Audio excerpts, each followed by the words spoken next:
اللهم صل على سيدنا محمد معدن الجود والكرم وآله وأصحابه الكرام وابنه الكريم وبارك وسلم صلاة دائمة سرمدا أبدا۔ اللہ عز و جل قرآن پاک میں ارشاد فرماتا ہے، لوگوں کے حساب کا وقت قریب آ گیا لیکن لوگ غفلت میں ہیں۔ یہ 17ویں پارے کی شروع کی آیت ہے۔ اللہ تعالیٰ یوں فرماتا، اقترب للناس حسابهم، لوگوں کے حساب کا وقت قریب آ چکا، وہم فی غفلت معرضون، اور وہ اترائے ہوئے غفلت میں پڑے ہوئے ہیں، منہ پھیرے ہوئے ہیں۔ لوگوں کو اس بات کا اندازہ ہی نہیں کہ حساب کا دن کتنا سخت ہونے والا ہے۔ میرے عزیزو، جب نبی پاک صلی اللہ تعالیٰ علیہ وسلم نے یہ ارشاد فرمایا کہ میں اور قیامت ایسے ہیں جیسے 2 انگلیاں قریب ہیں، 1400 سال پہلے رسول پاک صلی اللہ علیہ وسلم نے یہ فرمایا تھا کہ قیامت اتنی قریب ہے جتنا 2 انگلیاں قریب ہیں۔ اور اب کے زمانے میں تو قیامت کے سلسلے میں جو حضور پاک صلی اللہ تعالیٰ علیہ وسلم نے نشانیاں بتائی تھی وہ تقریباً پوری ہو گئیں، بڑی نشانیوں کو چھوڑ کر۔ اور یہ بھی حدیث پاک میں ہے کہ اگلا زمانہ اتنی تیز گزرے گا کہ تمہیں اس کا اندازہ ہی نہیں ہوگا، زمانوں پر زمانے آتے چلے جائیں گے۔ یہ جو آخری وقت کی نشانیاں ہیں، میں صرف مختصر سا ایک پیغام دوں گا۔ شعبان کا مہینہ ہے، یہ رسول پاک صلی اللہ تعالیٰ علیہ وسلم کا مہینہ ہے، اور رمضان کے بعد سب سے زیادہ حضور پاک صلی اللہ تعالیٰ علیہ وسلم کو روزے کی حالت میں کسی مہینے میں دیکھا گیا تو شعبان کا مہینہ فرمایا گیا۔ کبھی کبھار پورے شعبان کا مہینہ حضور صلی اللہ علیہ وسلم روزے سے رہتے، اور یہ ارشاد فرماتے کہ یہ مہینہ ایسا ہے جس میں سارے لوگوں کے اعمال اللہ کے حضور جاتے ہیں، پیش کیے جاتے ہیں، اور میرے آقا فرماتے ہیں اس حال میں میرے اعمال پیش کیے جائیں اللہ کی بارگاہ میں کہ میں روزے کے عالم میں ہوں۔ جب میرے اعمال پیش کیے جائیں اللہ کی بارگاہ میں تو میں روزے کی حالت میں ہوں۔ تو یہ شعبان کا مہینہ جو اب رمضان المبارک کے قریب کر رہا ہے، لیکن بعض بزرگوں نے یہ بھی فرمایا شعبان میں موتیں بھی کثرت سے ہوتی ہیں۔ لوگوں کا یہاں پر حساب کتاب 15ویں شعبان کو جو اب شب برات آنے والی ہے لکھ دیا جاتا ہے، سال بھر میں کیا کیا ہونے والا ہے، کتنے لوگ جانے والے ہیں۔ کئی لوگوں کی کتابیں بند کر دی جاتی ہیں۔ حدیث پاک میں یہ بھی ہے کہ فیصلہ اللہ تعالیٰ فرشتوں کے حوالے فرما رہا ہوگا، حالانکہ جب ہم ماں کے پیٹ میں تھے تبھی لکھ دیا گیا ہے کہ کتنی عمر ہے، لیکن فرشتوں کو جو ٹرانسفر کیا جاتا ہے سال میں ایک مرتبہ، اگلے سال ان کا کیا کیا ہونا ہے۔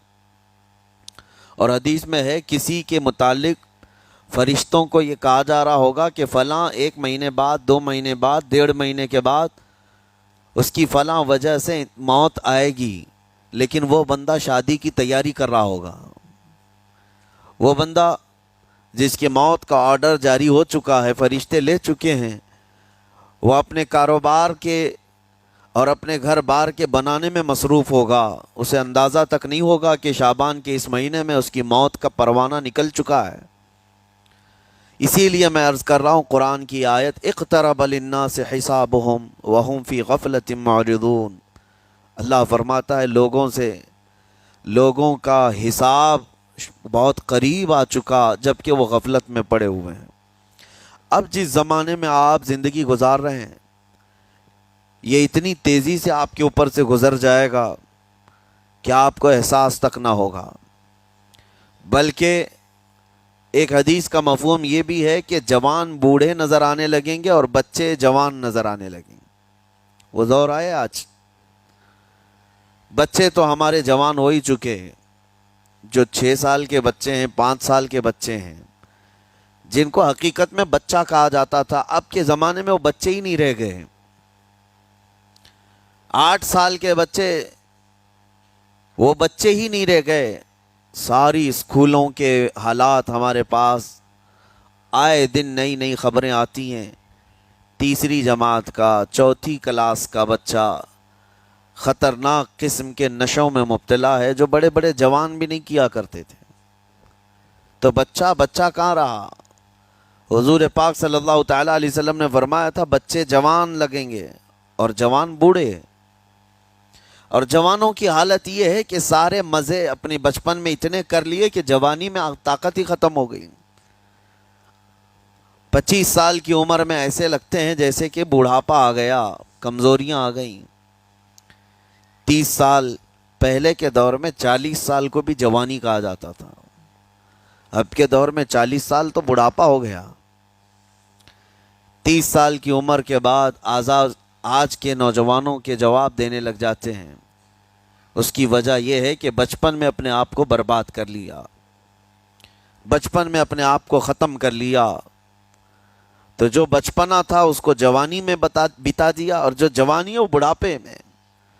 اور جو بوڑھے اصل بوڑھے ہیں جن کو 60-70 سال کی عمر ملی ہوئی ہے، یہ اللہ تعالیٰ کی طرف سے ان کے لیے نعمت ہے۔ باقی قیامت کے قریب جو حالات ہیں وہ اس طرح کے ہیں۔ اور مزید میں آپ کو یہ بھی بتا دوں کہ زمانہ ترقی کرتے کرتے تمہیں ایسا سست اور کاہل بنا دے گا کہ تم کوئی کام کے لائق بھی نہیں رہ جائیں گے۔ بہت ساری چیزیں ہم سے رخصت ہو رہی ہیں، ہمیں اندازہ بھی نہیں۔ ابھی کل ہی میں ذکر کر رہا تھا، ابھی 10 سال پہلے 20 سال پہلے جو چیزیں ہمارے آنکھوں کے سامنے موجود تھی وہ اب غائب ہو چکی ہیں۔ خالی وقت اسے ملے تو نشہ بھی یاد آ جائے، خالی وقت اسے ملے تو عورتوں کی طرف میلان بھی بڑھ جاتا ہے، خالی وقت اسے ملے تو اس کو دولت لٹانے اور عیاشی کرنے کی فکر بھی سوار ہونے لگتی ہے۔ اپنے آپ کو کسی چیز میں مصروف کر لے، اور سب سے بہترین مصروفیت کیا ہے؟ اللہ اور اس کے رسول کا ذکر پاک ہے۔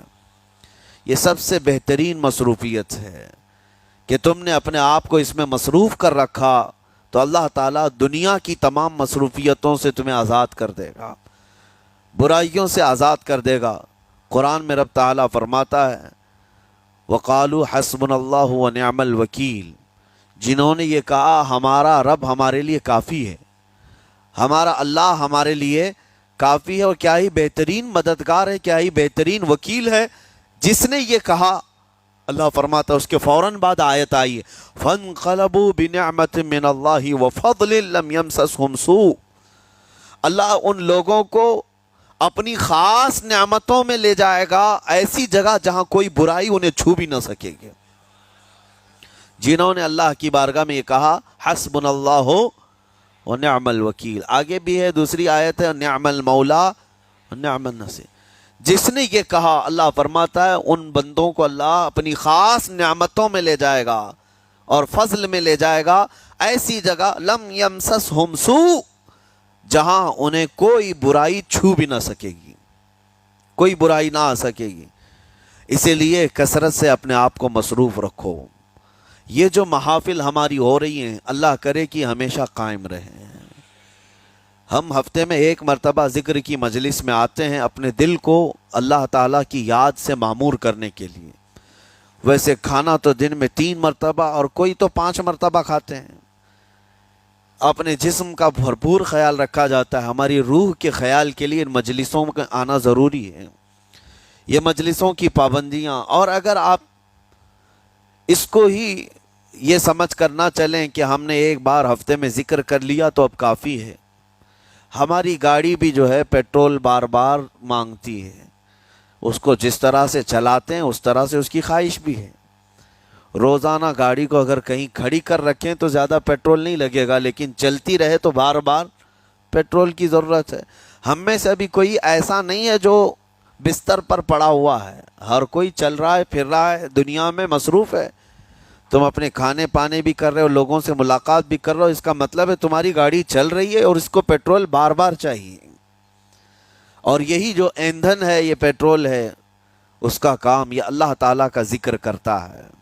تمہارے جسم کو بیلنس رکھنے کے لیے، تمہاری فکروں کو بیلنس رکھنے کے لیے، تمہارے دماغ کو صحیح سلامت ایک نہج پر رکھنے کے لیے یہ ذکر کی محافل قوت دیتی ہیں۔ اگر اس ہفتے میں آپ نے ذکر کیا نہیں ہوا تو آپ اپنے ہی گھر پر سونے سے قبل بستر پر بیٹھ کر کیوں اللہ کا ذکر نہیں کر لیتے؟ 5 منٹ 10 منٹ اس مولا کو پکار کر کے سونے میں کیا حرج ہے؟ لوگ موبائل دیکھتے، گانے سنتے، فلمیں دیکھتے ہوئے سو جاتے ہیں، لیکن اللہ رب العزت کو یاد کر کے سونے والا، میرے عزیزو، قرآن میں مولا فرماتا ہے فَاذْكُرُونِي أَذْكُرْكُمْ، اس کا وعدہ ہے تم مجھے یاد کرو میں تمہیں یاد کروں گا۔ اور اس کی تفسیر میں اللہ تعالیٰ کے اس قول میں، اس فرمان کی تفسیر میں بزرگوں نے فرمایا اللہ کیسے یاد کرتا ہے بندے کو؟ اللہ بندے کو کیسے یاد کرتا ہے؟ جب تم اس کی یاد میں مصروف رہے، اپنے آپ کو بزی کر رکھا، اللہ تمہیں کیسی جگہ یاد کرتا ہے؟ فرماتے ہیں مفسرین کہ بندہ تو لوگوں میں اللہ کو یاد کیا، اور اللہ بندے کو فرشتوں میں یاد کرتا ہے۔ فرشتوں کے درمیان تمہارا ذکر ہونے لگتا ہے کہ فلاں کا بیٹا فلاں آج میرا ذکر کر رہا تھا۔ آج محفل ذکر سے جتنے نکلیں گے اللہ کریم ہمارا ذکر فرشتوں میں ضرور فرمائے گا، فرشتوں میں ضرور ذکر ہوگا کہ فلاں بندہ آج ذکر میں مشغول تھا۔ اور پھر یہ بھی فرمایا بزرگوں نے، مفسرین نے، کہ اللہ تعالیٰ وہاں یاد کرتا ہے جہاں فرشتے ہوں، فرشتوں کی محفل میں تمہارا ذکر۔ اور اس کے علاوہ یہ بھی فرمایا گیا کہ تم دنیا میں زندگی میں اسے یاد کرتے تھے، اور وہ تمہیں مرنے کے بعد قبر میں یاد کرے گا۔ جب دنیا تمہیں چھوڑ دیتی ہے تب اللہ تعالیٰ تمہیں یاد فرماتا ہے۔ فَاذْكُرُونِي أَذْكُرْكُمْ کا مطلب یہ ہے وہ تمہیں یاد فرمائے گا، لیکن اس کے لیے کثرت سے تم اللہ کو یاد کرو، اللہ کو یاد کرو۔ تو بہرحال میرے عزیزو، قیامت کی نشانیاں جو ہم نے آج مختصر آپ کے سامنے رکھی، وہ بہت تیزی سے تمہارے سروں پر آ رہی ہیں، اور تمہارے ہاتھوں سے بہت سارے کام اب چھن جائیں گے۔ ابھی آپ ترقیات میں خوشی سے بات کرتے ہوئے بیٹھتے ہیں نا، ڈسکس کرتے رہتے ہیں کہ سنا ہے ایسی کار آ رہی ہے کہ وہ اب بغیر ڈرائیور کے چلے گی، روبوٹ سے چلے گی۔ اس کو تو ہم خوشیوں میں ڈسکس کرتے ہیں کہ اچھا ایسا ہونے والا ہے۔ پہلے ایسا تھا کہ موبائل آپ بٹن کے دباتے تھے، کسی نے اگر خبر کر دیا کہ نہیں بعد میں صرف ٹچ کرنے سے آتا ہے تو آپ کہتے اچھا ایسا بھی آنے والا ہے۔ لیکن اب کوئی کہے تو آپ کو کوئی تعجب نہیں، ٹچ اسکرین، کوئی تعجب کی بات نہیں، بنا ڈرائیور کے گاڑیاں آ جائیں گی۔ اس طرح ہوتے ہوتے نظام زندگی اس قدر بدل جائے گا، اس قدر بدل جائے گا۔ آج میری یہ بات نوٹ کر کے رکھ لیں، زندگی باقی رہی تو 10 سال بعد انشاءاللہ ہم ملاقات کریں گے، اگر اللہ نے زندگی باقی رکھی، اور اس کے بعد پھر ہماری یہ باتیں میچ کر کے دیکھیں کہ کیا کیا ہوا ہے اور کیا کیا دنیا بدل چکی۔ اسی لیے میں کوئی بھوشمانی نہیں کر رہا ہوں، اور نہ ہی کوئی جوتش بابا ہوں طوطا لے کر جو بیٹھتا ہے، یا تمہارے ہاتھوں کی لکیریں دیکھ کر کے کوئی فیوچر بولنے والا نہیں۔ مصطفیٰ کریم صلی اللہ تعالیٰ علیہ وسلم کی احادیث سے جو قیامت کے قریب ہونے والے، رونما ہونے والے واقعات ہیں، میں ترجمانی کر رہا ہوں حضور کی حدیثوں کی، اس لیے کہ ہمیں پتہ ہے دنیا کے سارے سائنسدان جھوٹ بول سکتے ہیں، مدینے والے کی بات جھوٹ نہیں۔ میرے آقا صلی اللہ تعالیٰ علیہ وسلم کا فرمان جھوٹا نہیں ہو سکتا۔ اس لیے اگلا دور جو آ رہا ہے وہ بڑا سخت ترین ہے۔ اب آپ دیکھیں، محنت سے عاجز، ہر چیز سے محنت سے تمہیں نکال لینا ہے۔ میں نے تو لکھنے پڑھنے کی ایک مثال دی کہ تمہارے ہاتھوں سے قلم چلا جائے گا، تمہارے پاس سے کتابیں جو پرنٹ ہوتی تھی یہ بھی چلی جائیں گی، بس تم موبائل میں آڈیو کتابیں سنتے رہو۔ اور دور تو ایسا ہوگا کہ کچھ لکھنا بھی ہے، وہ بھی ابھی آ ہی چکا ہے، وائس کمانڈ جو ہوتا ہے اس کو بولو وہ لکھ کر کے دے دے گا۔ تم اس میں موبائل میں جو بولو گے وہ ٹائپ بھی ہو جائے گا۔ تو جب آپ کے بولنے سے سب لکھ بھی جاتا ہے تو قلم اٹھانے کی ضرورت کیا ہے؟ قلم چھوٹ گیا تمہارے ہاتھ سے، یہ سب چیزیں چھوٹ جائیں گی۔ آگے اب دور کے متعلق پیشین گوئیاں بعض سائنسدانوں نے یہ بھی کی ہیں کہ بچے پیدا کرنے کے لیے شادی ہونا بھی ضروری نہیں. یہ دنیا کا پلان ہے. یہ میں فطرت خداوندی کو نہیں بتا رہا، اللہ کے قانون کے خلاف ہے، لیکن دنیا یہ بھی چاہتی ہے کہ شادی کی بھی ضرورت نہیں، بچے ہم لیب میں پیدا کریں گے. لیبارٹری کے اندر ماں کی جیسے رحم دانی ہوتی ہے، بچہ دانی، آرٹیفیشیل اس کو تیار کر کے اس کے اندر کسی مرد کے نطفے کو رکھ کر اس کو وہیں پروان دیا جائے گا. نہ کسی یہ شادی کی ضرورت ہے، نہ کوئی عقد، نہ کوئی ایگریمنٹ، کچھ نہیں. جس کو بچہ چاہیے وہ لیب سے خرید لے. ہر طرح کی چیزوں سے تمہیں آری کر دیا جائے. ابھی تو بہت سارے لوگ سوال بھی کرتے ہیں ہم سے ٹیسٹ ٹیوب بیبی کے متعلق. جس کو بچے نہیں ہو رہے ہیں، کیا وہ اس طرح سے ٹیسٹ ٹیوب بیبی سے، جو آج ایک طریقہ کار ہے، بچے پیدا کر سکتے ہیں یا نہیں؟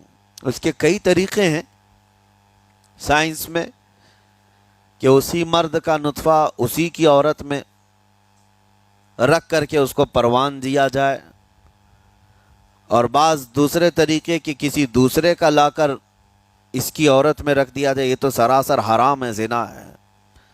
لیکن ائمہ اکرام، فقہاء اکرام نے حلال رشتے کے اندر ہی مرد اور عورت جو شادی شدہ ہیں ان کو بھی اس طریقے سے بچہ حاصل کرنے کی اجازت نہیں تھی. وہ ناجائز ہے، ناجائز ہے. بچے دینا یہ اللہ کی شان ہے. حضرت ابو ہریرہ رضی اللہ تعالیٰ عنہ حضور صلی اللہ علیہ وسلم کی بارگاہ میں حاضر ہوئے، عرض کرتے ہیں عرب والے لوگ عزل کرتے ہیں یا رسول اللہ، یعنی بچے نہ ہونا نہیں چاہیے کسی کو، تو پریکاشن لیتے تھے وہ لوگ. اس کا طریقہ کار ان کا الگ تھا عربوں کا. وہ انزال نہیں کرتے، اس سے پہلے جدا ہوتے. حضرت ابو ہریرہ رضی اللہ تعالیٰ عنہ نے حضور کی بارگاہ میں پوچھا کہ ایسا کیا کرنا کیسا ہے؟ نبی پاک صلی اللہ تعالیٰ علیہ وسلم نے ارشاد فرمایا اگر رب تبارک و تعالیٰ چاہے تو بھی بچے عطا کرے گا. کوئی عزل کر لے، الگ ہو جائے، اگر مولا کو دینا ہو تو اس حال میں بھی اللہ تعالیٰ بچے عطا کرے گا. جو مولا بغیر باپ کے عیسیٰ پیدا فرماتا ہو. تو بہرحال میں بات الگ نہ چلی جائے، اسی لیے عرض کر رہا ہوں کہ اگلے دور میں سارے کام کاج تمہارے ہاتھوں سے نکل جائیں گے. آری کر دیا جائے گا اور تمہیں سست اور کاہل بنا دیا جائے گا. اور جب بندے کے پاس کوئی کام ہی باقی نہ رہے تو اس کا دماغ شیطانی بن جائے گا، اور شیطان اس کو ہانکتا رہے گا صبح سے شام تک، شام سے صبح تک. اور میں آپ کو بتا دوں دنیا یہ چاہتی ہے کہ رات کو دن بنا دے، یعنی کوئی رات کا تصور ہی نہ رہے، نہ اندھیرا ہے نہ ہی کوئی اس طرح کی تاریکی، بلکہ پورا ٹوٹل 24 آورز ایسا ہی اجالا دکھنا چاہیے. تمہاری نیندیں ختم ہو، کسی کے لیے بھی اندھیرا ہو گیا چلو سوئیں. یہ اللہ کے جتنے نظام ہیں اس سے یہ دنیا چھیڑ چھاڑ کرنے کی کوشش کر رہی ہے. یہ جو خفیہ طاقتیں ہیں دنیا کو جو چلا رہی ہیں، وہ فری میسن ہوں اور سیکریٹ تنظیمیں جو آج دنیا میں کام کر رہی ہیں، وہ قانون خداوندی سے چھیڑ چھاڑ کرنا ان کی فطرت عادت ہے. ہر چیز جو اللہ تعالیٰ کی بنائی ہوئی، پہاڑوں کو اپنی جگہ سے ہٹا دینا. عرب میں آج پتہ ہے آپ کو، سعودی میں سب سے زیادہ پہاڑ کاٹے جا رہے ہیں. پہاڑ اتنے کاٹتے ہیں وہ لوگ، پورے کے پورے پہاڑوں کو انہوں نے زمین سے الگ کر دیا، اور وہاں پہاڑ کا وجود ہی نہیں. مکہ میں جا کر آپ دیکھ لیں، مدینے میں جا کر دیکھ لیں، 4 سال 5 سال کنٹینیو کئی مشینیں لگا کر کے پورے پہاڑ کو صاف کر دیا. پتھر کے پہاڑ. اصل میں یہ نظام قدرت ہے. پہاڑ یوں ہی نہیں بنائے اللہ نے زمین پر.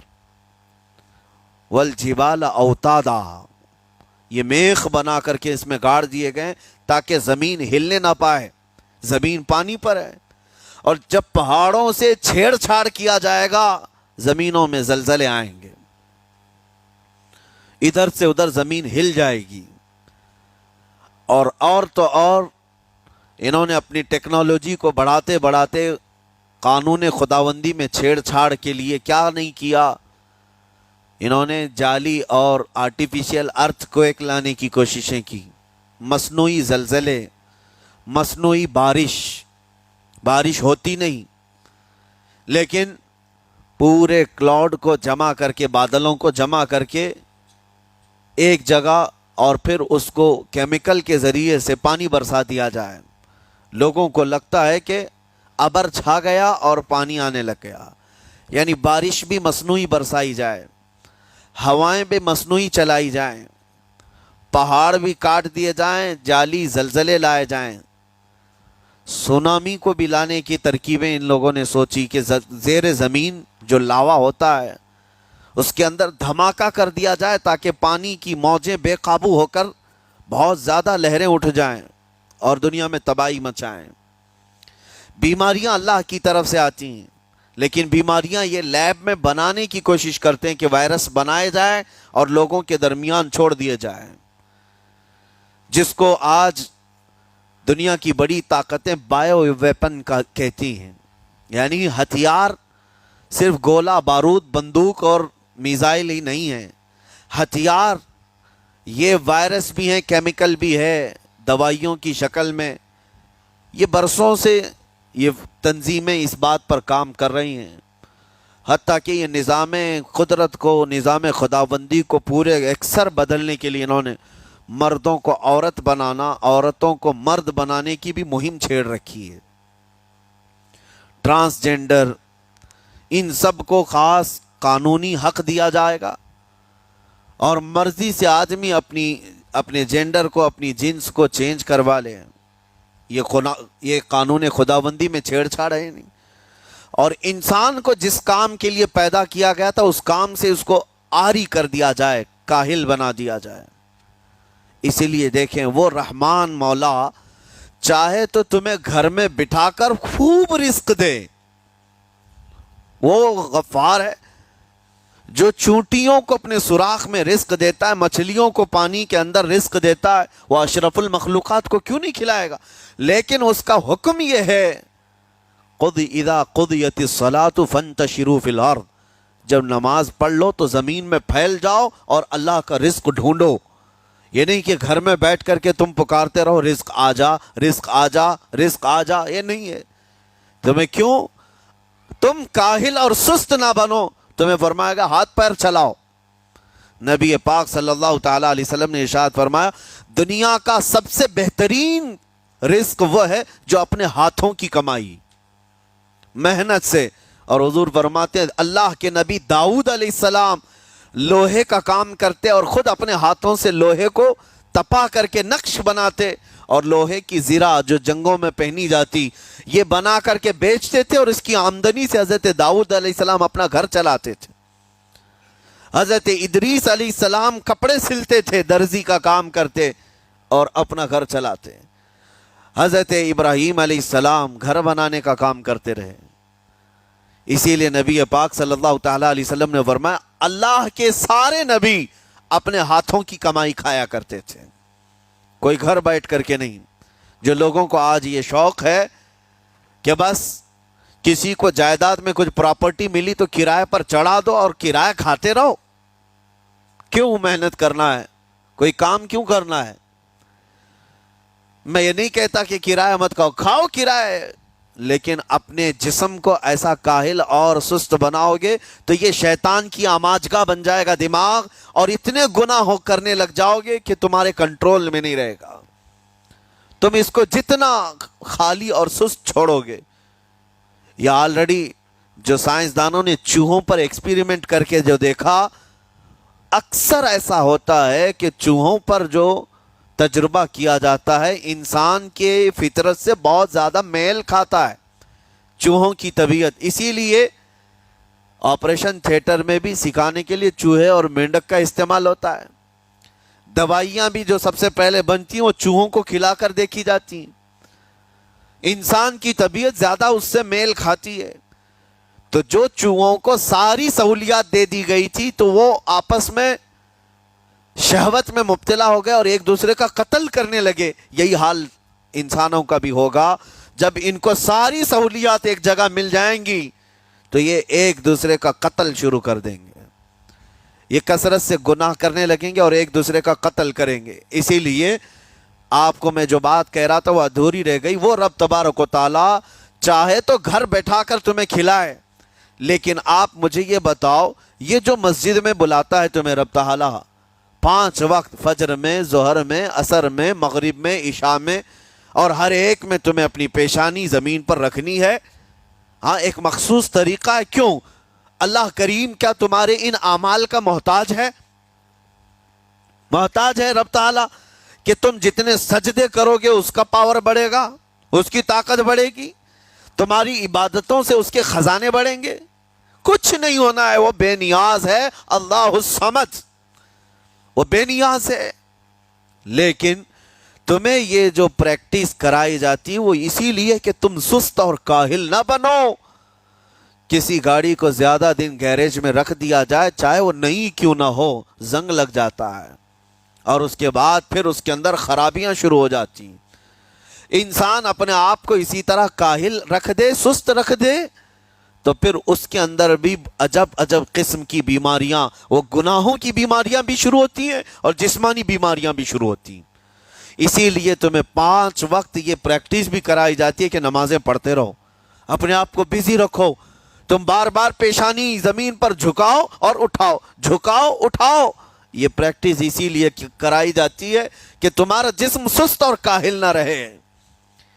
اللہ کریم بندوں کے تمام مصالح اور ان تمام حاجتوں کو بہتر جانتا ہے کہ بندہ کس میں بہتر ترقی کر سکتا ہے۔ اسی لیے میرے عزیزو، اپنے آپ کو خالی مت چھوڑو، اپنے آپ کو خالی مت چھوڑو۔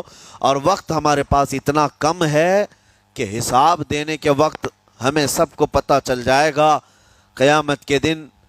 یہ بھی روایت میں ملتا ہے کہ بندہ یہ یاد کرے گا کہ میرے پاس اتنا وقت تھا، کاش میں کچھ نہ کرتا، تسبیح لے کر بیٹھا ہوتا، کاش میں کچھ نہ کرتا، دعائیں کر رہا ہوتا، تو اللہ تبارک و تعالیٰ اس کا بدلہ مجھے قیامت میں عطا کرتا۔ لیکن جنہوں نے اپنے اوقات کو یہاں پر خالی گنوا دیے، فضول میں برباد کیے، وہ بہت پچھتاوے میں ہوں گے، بہت پچھتاوے میں ہوں گے۔ جتنا وقت اپنے پاس باقی ہے اس کو مصروف کر دو، اس کو مصروف کر دو۔ اللہ کریم ہم سب کو گزرے ہوئے تمام برائیوں کے کفارہ ادا کرنے کی توفیق عطا فرمائے۔ رب تبارک و تعالی ہمیں سستی اور کاہلی سے محفوظ فرمائے۔ میں آپ کو اس لیے بھی ایکٹیو کر رہا ہوں کہ اپنے آپ کو اتنا پابند کر لو کہ رمضان آنے والا ہے اور اس میں عبادتیں زیادہ ہوں گی۔ کیوں؟ 20 رکعت کھڑے ہونے میں تمہارے جسم میں سستی اور کاہلی نہیں آنی چاہیے۔ ہاں ایک دن تراویح میں جوش میں آیا اور دوسرے دن افطاری کر کے خراٹے لینے لگ گیا، کھا کر کے پورا سو گیا، اور اس کے بعد پھر پتہ چلا سیدھے شب قدر میں آیا ہے۔ تو رمضان المبارک کو بھی جن لوگوں نے ایسا برباد کیا وہ پچھتاتے رہ جائیں گے۔ اور کچھ نہیں، رمضان ہر دن نہیں آنے والا ہے اور ہر مہینے نہیں آتا ہے، سال میں ایک مرتبہ رمضان اللہ کا مہمان ہے۔ اس کے آنے سے پہلے اس کی آنے کی تیاریاں بھی کر لو، اپنے جسم کو ابھی سے اتنی عادت ڈالو، بلکہ جسم کو نہ صحیح لیکن دماغ کو اتنا بنا لو کہ مجھے یہ کرنا ہی ہے۔ یہ رمضان آئے گا تو میں ختم قرآن ضرور کروں گا، یہ رمضان آئے گا تو تراویح کی 1 رکعت بھی میری مس نہیں ہوگی، یہ رمضان آئے گا تو پورا قرآن میں تراویح میں ضرور سنوں گا، یہ رمضان آئے گا پورے رمضان میں ہر دن میں نبی پاک صلی اللہ علیہ وسلم پر 100 بار درود ضرور پڑھوں گا۔ یہ عہد ہوتے ہیں، یہ رمضان کی تیاریوں کے طریقے ہوتے ہیں۔ قرآن پاک پورا ختم کریں گے انشاءاللہ۔